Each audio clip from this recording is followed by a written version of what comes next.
Wheels and Heels on the Morning Wave.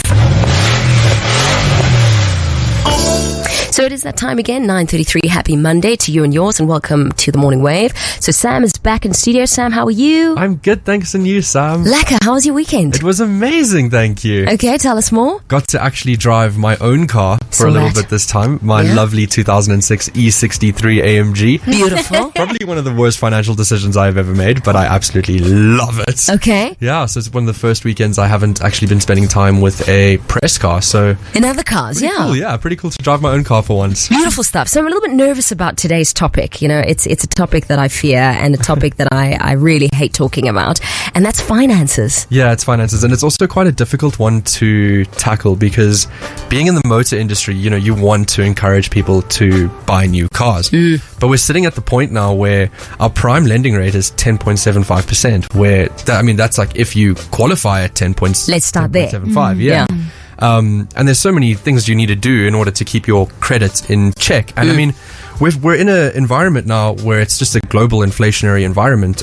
Russia, Ukraine, our interest rates are going up. It's just getting hectic. And we're all affected. Yeah, and we're all affected. And everybody keeps saying, the price of new cars is going up. And I'm going to use an example. Okay. Last week, I attended the launch of the new BMW 3 Series. And I'm only using the BMW as an example. Okay. All of the manufacturers are like this. For a 320D with M Sport package, you know the one you see all over the road, it is 930,000 Rand. Almost a bar? Almost a bar. After you tick a couple of options, you will spend a bar on a 3 Series. And I mean, if you're spending a bar on a 3 Series, that's just crazy. Call me. Yeah, crazy.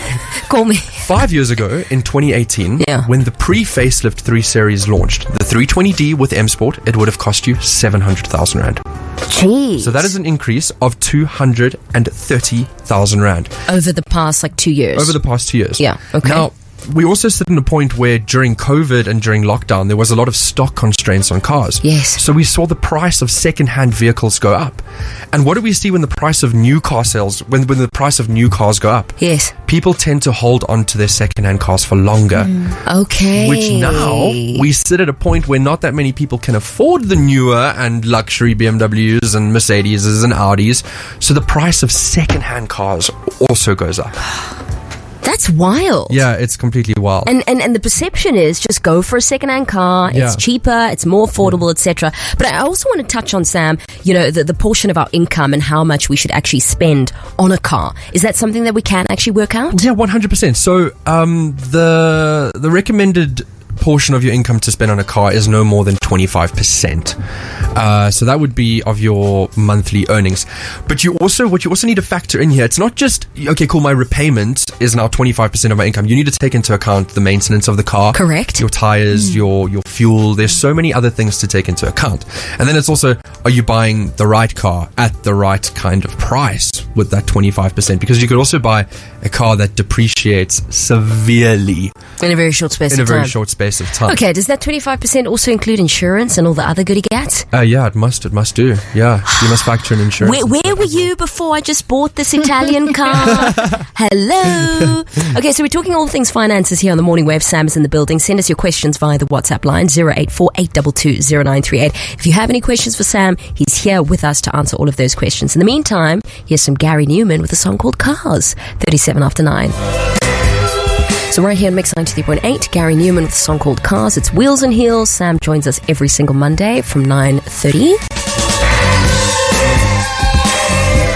And the topic today is finances. Oh my goodness. Carol came through on the WhatsApp line and says, too much false value in cars, never an investment, just a means to an end. Buy what you can afford and not impress others. Yeah, that's totally a thing. Right? Totally. So since we're talking about finances, Sam, I want to know, should you buy a new car when your current one comes out of a motor plan? Is that wise? This is actually a question that I've been getting asked quite a lot lately. In fact, it was a question I had this weekend over dinner. Yes. That's what we talk about. Yeah. Over dinner. All of my friends come to me and they're like, listen, Sam, you're the car guy. We need to ask you car questions. It's a good opportunity. Yeah. So he's got a 2015 Q5 with 70,000 Ks and it is about to come out of motor plan. This is an Audi. This is an Audi, yes. But to extend the motor plan past 100,000 Ks, it costs 70,000 Rand. So now his car is worth around 300,000 Rand and he is grappling with the idea of buying a new car, a new SUV that would cost him 600,000 Rand. And I said to him, I was like, whoa, like, hang on a minute here. What are you doing? What are you doing? You're going to spend an extra 300,000 rand on a new car, and your current car, your Audi, and he's not going to buy another Audi because the price of Audi Q5s are now over $1 million. Insane. So that's not even a thought to him. I said, you have a way nicer car right now. Its repair values would never ever be 300,000 rand. And also, something that the listeners need to take into account, you don't necessarily need to go to the manufacturer to extend your warranties. There are aftermarket solutions out there, like Innovation. Yeah. Now, the thing with Innovation and a whole lot of other warranty companies is a lot of the time they give you tiered warranties. So you can buy a warranty for like 10,000 rand, you can buy one for 30,000 rand, you can get one for 50,000 rand, and they all cover different amounts on the engine. The advantage of getting the manufacturer one is that most times it will cover, like, if your whole engine blows up, they'll give you a new engine. Cover everything. They'll cover everything. Yeah. But something like from Innovation will cover up to, say, 70,000 rand. But in most instances, that is more than enough. Absolutely. Yeah. So and my like a advice once-off thing, right? Yeah, like a once-off thing. And Okay. my advice to him was keep your car and go do some research into aftermarket warranties. And he was probably like, I don't even want to eat anymore. I've lost my appetite. Yeah, no, he didn't even know about it. So I was like, dude, what? Come on. Woody, you had a question for Sam? Yes, Sam. So I want to know which move is much more cost effective. Buying a new car cash or buying a new car on a monthly basis, on installments? I like this question.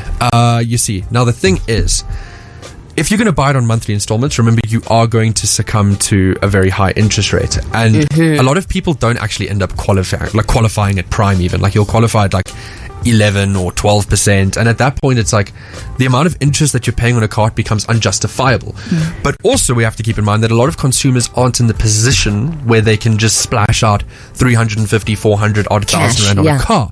What I always say to people when they grapple with this kind of problem, it's usually within the cheaper cars like your Renault Quids or your like Suzuki Espresso, Suzuki Swift. I always say, okay, if you can afford, let's say, 120,000 rand cash, inflate that to 150,000 rand or 170,000 rand, and then just finance the balance, and it ends up becoming 700, 800, around there per month. Much cheaper, Much cheaper, and then you're also going to pay less interest, and you will put yourself into a nicer car as well. Okay, so we can kind of do both. Part cash, I would say part installments. Do both. Just always make sure when you're financing a car, just have a healthy deposit. Yeah, because that helps so much. It also helps you negotiate a better interest rate on your car if you have a good deposit. Correct. So we're not thinking 10,000, 20,000, 30,000 deposit. We're thinking a bit more. A good one. Okay. A good one, like 30% of the car's value, I would say. Yeah. Okay, beautiful. So in just a few, we're going to be playing Just a Minute, and of course we're talking all things finances. So in just a minute, Sam is going to be talking about balloon payments, because that of course falls under finances. And you can send us your questions via the WhatsApp line 084-822-0938. Graham sent a message here. We always buy new cars with full maintenance plans, not just a service plan, and we trade in as soon as the maintenance plan is up. We've done that with our 4 cars, or our last 4 cars, but we buy Audi, Grand, i10s and similar. No luxury cars for us. What do you have to say about that? I love people like Graham. I love it. Like, please. Graham's your guy. Thank you, Graham. Trade your car in when the plan is finished. You don't even need to do that, because you see so many cars in the second-hand market where the mileage that it has is 99,000 kilometers. Yes. That car has been traded in just before the motor plan expires. And me, as a consumer, I want to buy that car. You want to buy that car. Because now the previous owner is totally scared to own that car. And that car has been looked after its whole entire life. Yeah. It's probably not going to give any problems. But you know what? A lot of people just prefer not having the headache of, okay, now something's broken. Now I have to take it to the dealership. What are they going to quote for it? When it's just a situation of now, like when the car's under warranty and plan, a light bulb went out. I'll just pull into the service center and they'll just change the light bulb. No. Simple as that. Yeah. So Graham is our guy flipping cars. That's what he's doing. All right, let's see what's happening in your traffic, and then we get straight into Just a Minute. 48 after 9, so we've got lots of questions coming through on the WhatsApp line. Tracy, so there's 2 questions here, Sam. Tracy says, hi, what about auction cars? So buying cars at the auction. And then Craig Adams came through and says, my cars are 19 and 17 years old. I've spent a lot less on repairs than buying a new one. Currently, my old VW Touareg, is that how you say it? Touareg is costing 30k to repair, but that's only about 4 months of repayments on a newer one. If you service them at the right time, they should last much longer. Totally. Like, I'm of a firm belief that if you look after a car, it will look after you. And a lot of German cars especially get such a bad rap. People are like, oh, they're so unreliable. It's because a lot of people buy them secondhand for not that much money and then don't factor in the cost of maintenance into these cars. 100%. So you hear like a weird noise in the engine and you don't get it sorted. Obviously the car's going to break. On the highway. What was Tracy's question though? Tracy was asking about buying cars at auctions. Okay. Be careful. Be very, very careful. A lot of the cars that end up at auctions are cars that dealerships don't actually want to buy. Or the ones that are repossessed. All the ones that are repossessed. Sometimes you can find an absolute gem at an auction. Yeah. But in my mind, the risk going through with it's just not worth it, because there's so much with that car that you don't know might be wrong. Like, does that car have a full DECRA? Yeah, even then, is the DECRA actually true on the car? Yes, Because there's been a lot of things uncovered, and I don't want to mention names, where DECRAs are being falsified and things the waters are quite murky. Yeah. So yeah, auctions, be careful. Stay away. Yeah, maybe. stay away. I mean, Tracy, we're not trying to, scare you or anything. Yeah. But there's a reason why Sam is in the building today. If you do it, take somebody who knows like as much as they can about auctions with you to inspect the car. Just check out the vibe. Sam has offered. He's put his hand up. So it is that time again for us to play Just a Minute. Just a Minute with Sam Lehoko on the Morning Wave. So yada yada is like a meeting that could have been an email. Don't get yada yada, get dial direct. And today, Sam is taking over Just a Minute. And your topic for 60 seconds is balloon payments and guaranteed future value. Sam, your time starts now. So what is a balloon payment? And I've got quite a thorn in my side with this one, because I constantly feel like consumers are taken advantage of here.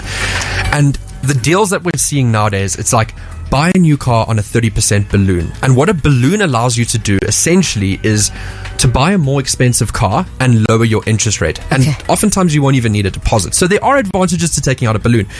But for me, it's a total disadvantage. So let's say you're buying a car for 500,000 Rand on a 30% balloon. That is 150,000 Rand. So now your financed amount becomes 350,000 Rand. Yes. At the end of that finance term, you owe the bank 150,000 Rand. Now, the scary part is you really need to pay attention, and if you take a balloon, you really need to know what you are doing here, because there is a point that you need to familiarize yourself with called the break-even point. That is the point where your car's trade-in value is exactly the same as its financed value. So now, let's say, Sam, you go out and you buy your car for 500,000 Rand on a 30% balloon, and in 2 years, you want to trade that car in, and now that car is worth 400,000 Rand. Okay, you are still going to have a leftover amount even after you've traded in the car to settle to the bank. And consumers get stuck in balloons now, where they say, okay, cool, I've sold my rid of this car. I want to get rid of it. Yeah. But now the car's trade-in value is 350,000 Rand, and you still owe 150,000 Rand to the bank. So what a lot of people end up doing is they end up refinancing that, or they end up just putting it on top of another car and paying another higher interest rate. That's wild. Yeah, Carrying it over. Totally wrong. A guaranteed future value is something that is actually pretty cool, because that is the dealership guaranteeing to you when you buy that car, it will be worth a certain amount at the end of when you've had it. Now, there are mileage constraints, so they might say, okay, you can only do 20,000 Ks a year. Possibly if you have an accident, they're gonna minus a lot of the money off of it. But a guaranteed future value is a totally much better option. I love that. In my opinion, Like, I needed this about 3 months ago, actually. Yeah, guaranteed future values are really cool. Ford is doing a really cool one on the Mustang at the moment, where you can get a Mustang. Mustang Sally. Yeah, I love that. Yeah, and you qualify at a really good rate. Okay. Well, if there's anybody out there who would like to get me a Mustang for my birthday in October, you've got a couple of months, let me know. 084-822-0938. So there you have it. No hesitation, deviation, or repetition, and definitely zero yada yada from Sam. Get the Dial Direct Happy Deal combo from just 322 Rand per month.